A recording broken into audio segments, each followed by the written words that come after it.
Islam. This is Walter Davis Bay. This is my imperial address for the new commercial year 2024.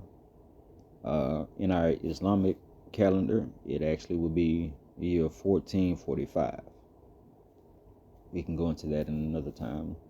I want to state that all of the statements here are strictly mine and do not represent anyone else's opinion except mine. No other organization, Moorish or not, that I may be a part of has anything to do with these particular statements. These are just public records, facts, and my own personal opinion.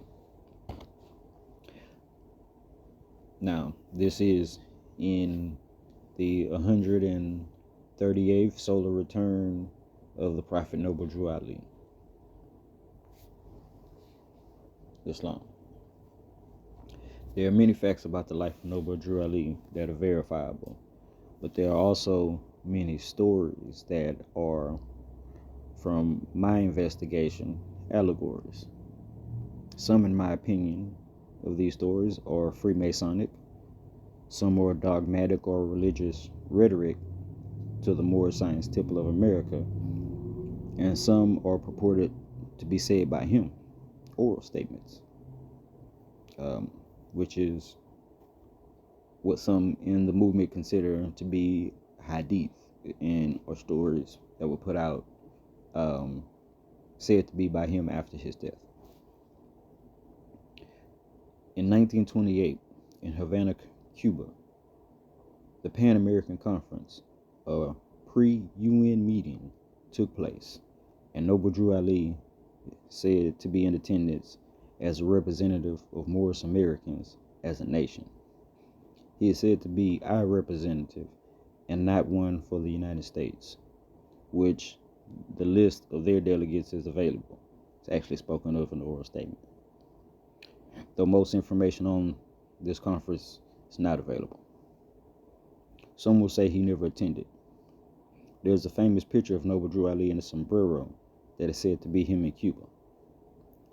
Besides the oral stories, there's also a ship manifesto showing him and one of his sheiks, C. Kirkman Bey, boarding the ship, and I believe there's records of them coming back as well. In oral statement number 39, it speaks of this event. It says, in quote, the United States was given a 50-year land mandate, and at the conference it was given to Noble Drew Ali, end quote. The oral statement also says that Noble Drew Ali showed the mandate to Moors in the ADEP chamber. I personally don't know any Moors who have claimed to see this mandate, and I have not heard any ADEP since that time who has claimed to see it. This is a problem for me and other Moors I know in the movement.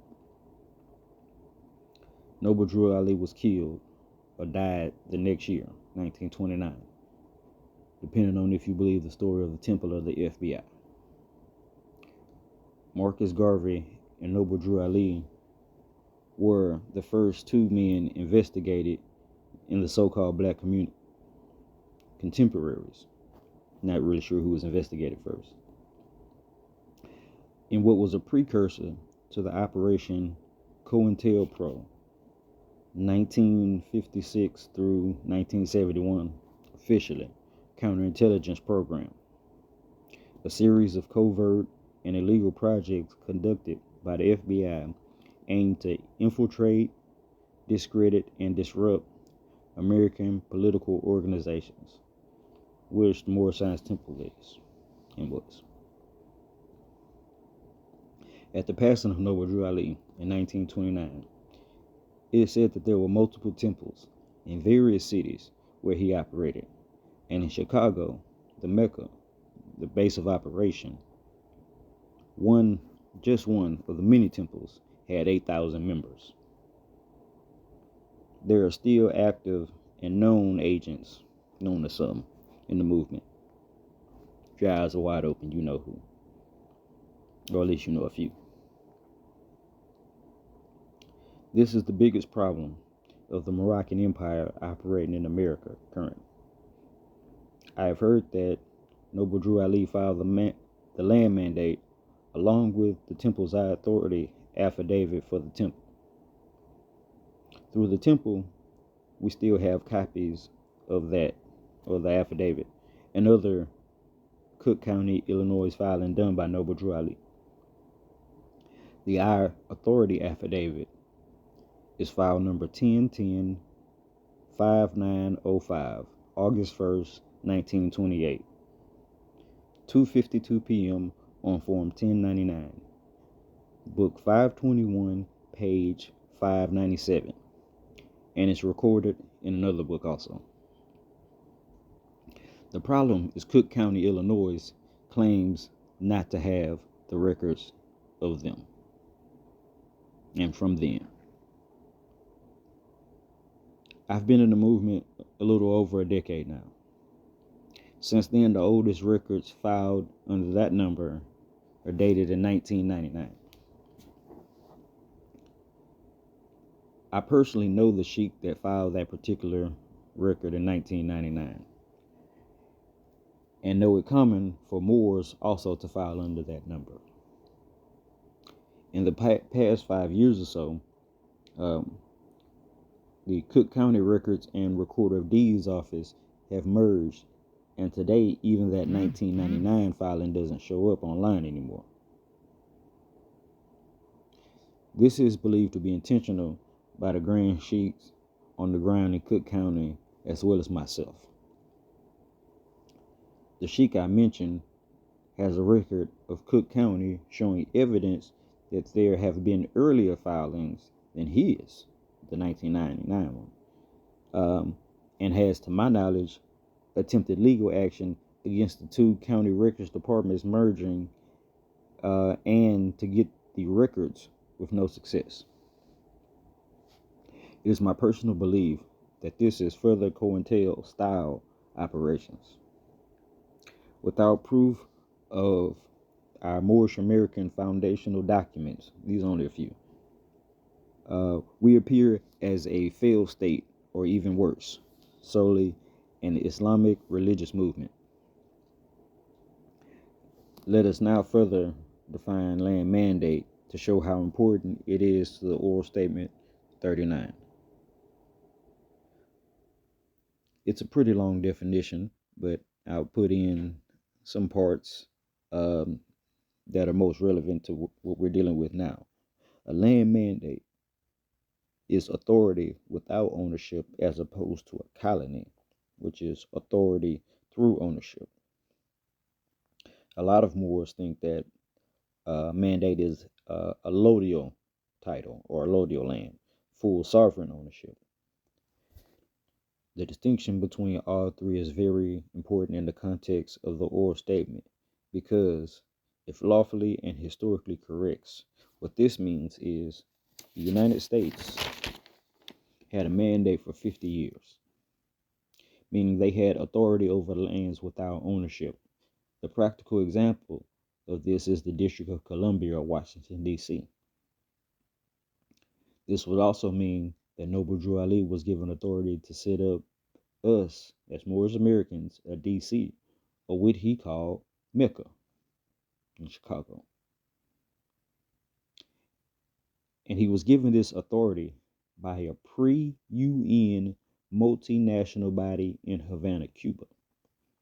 Havana, Cuba was the administrative seat for the Habsburg Empire in America prior to the founding of the modern American nations.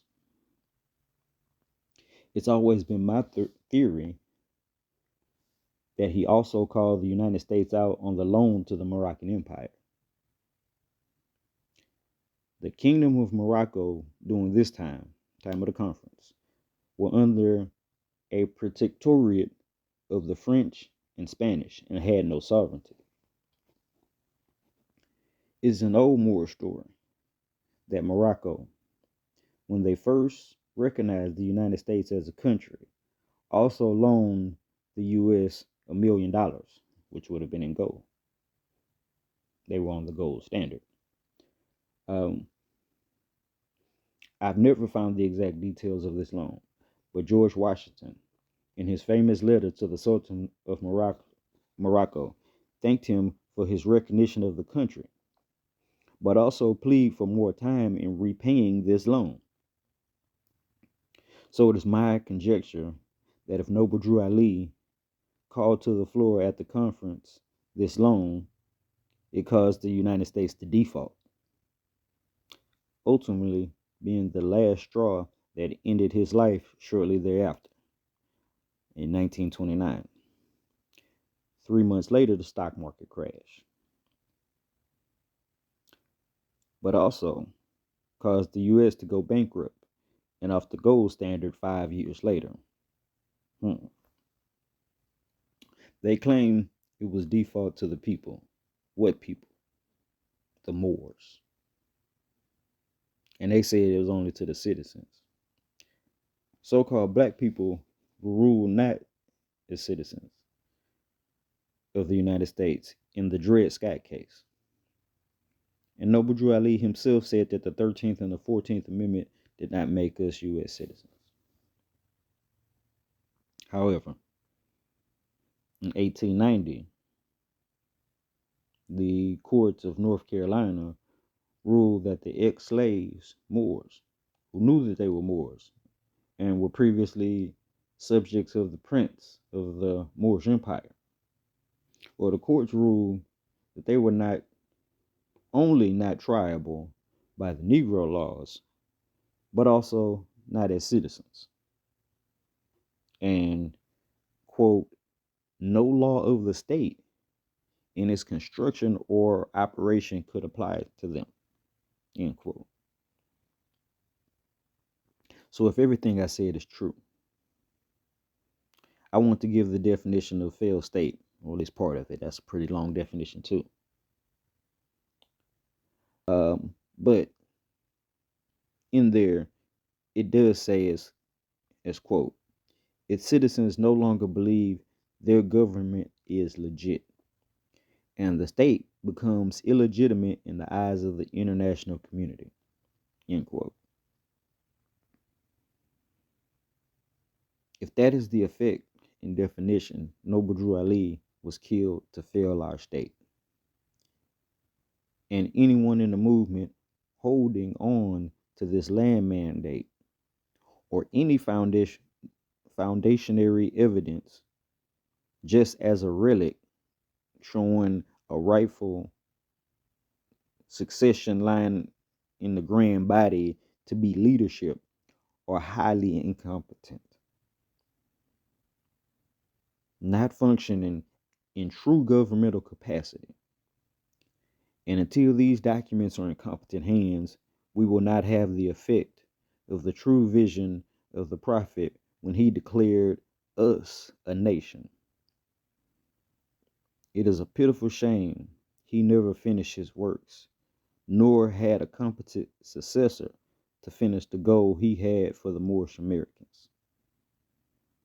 This address is a charge to anyone who may have these or any other foundational documents to step forward, because some Moors are recognized on the individual level. This is what some are attempting to recreate, but it will take lifetimes to emulate what has reportedly already been done. Thank you. Peace.